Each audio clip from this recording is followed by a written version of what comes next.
started to think about how to describe what a not-so-big house might be back in the mid-90s, when I had so many of my clients come into my architectural office asking for a lot of square footage, and when I really quizzed them on what they wanted, I realized that what they were actually looking for was a beautiful house, and they thought that that meant they had to have a bigger house.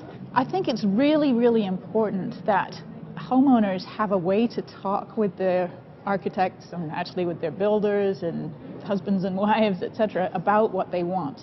And a big motivator for writing the Not So Big House series is that people know what they like, but they have no language for it. And so really my books and the Not So Big House principles have helped people to start talking with one another about the things that make a house feel like home.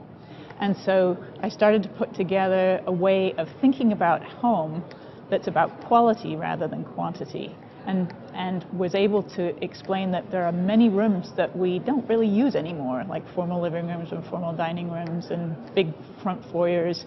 And if we can eliminate those, then we have a lot more money available to make the space we use every day really work. And so that's the basic premise of the Not So Big House.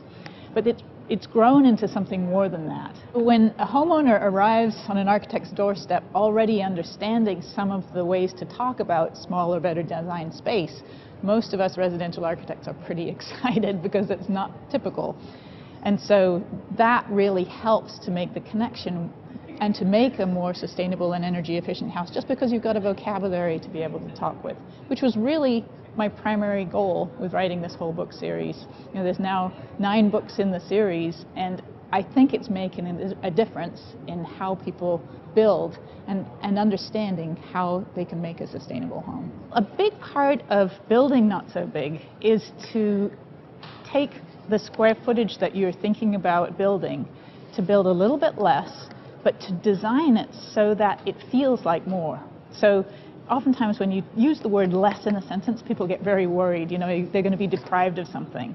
And I call Not So Big houses a different kind of moreness.